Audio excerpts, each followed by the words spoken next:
jub moo leen manqué réew kenn mënu koo tabax ci jubadi lii ma leen di waaj a wax amul lu ma leen ci waxuloon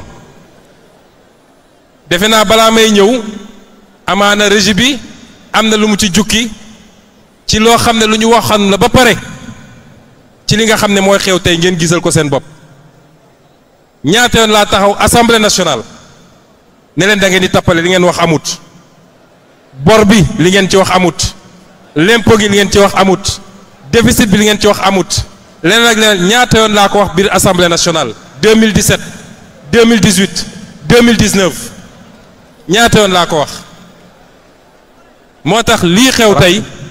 Qui ne comprend rien des enjeux. Quand je viens à l'Assemblée, je viens pour m'adresser au peuple sénégalais à travers la clôture médiatique, mais je viens également pour m'adresser au gouvernement représenté par un ministre.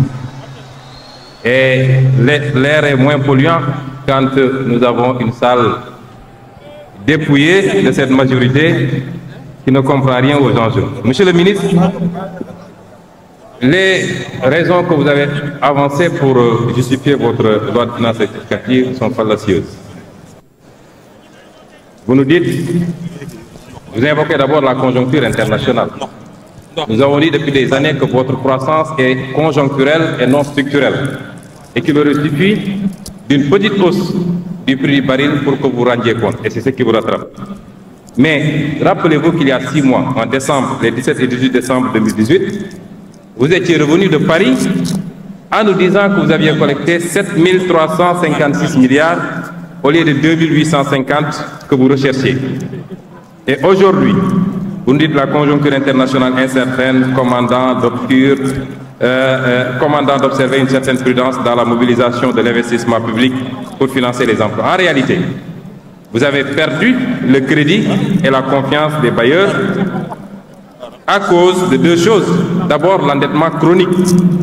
Nous sommes à 2012, nous sommes à 2741 milliards d'endettement, soit 10%, 40% du PIB. Aujourd'hui, dépassé 6 milliards, soit 62% du PIB. Si vous avez performance économique, c'est surfait. Ensuite, les mauvais choix d'investissement. J'y reviendrai.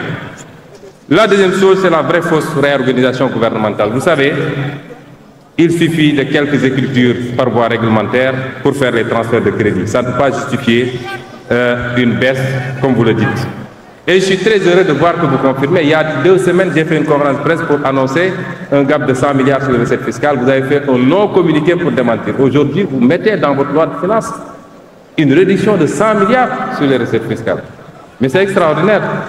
Et vous projetez que ça peut dépasser les 300 et quelques milliards si on ne prend pas des mesures correctives.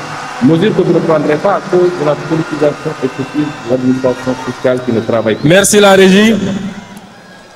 Amul lu fi bees waaye ñàkk jub wax naa leen ko ci assemblée nationale tappale ak naxaate ak ndëng mënul defar ab réew loolu moo ñandi situation bi ba ñu yegsee ci nguur gi premier conseil des ministres le président Bassirou Diomaye Faye ne nañu def l'audit des finances publiques loolu loi la ci réew mi loi la boo xam ne dañ ko transposer muy disposition communautaire ba ñu defee audit ba la ñu gis yéen yëpp dégg ngeen ko dégg naa ay weddi ak ay lappi-lappi waaye weddi yi jeex na léegi weddeetuñu de waaye la ñuy wax léegi mooy bu dee dëgg la it waruñu ko woon wax askan wi xam ko waruñu ko woon wax bailleurs yi xam ko xam nga loolu mooy dëng ak tappale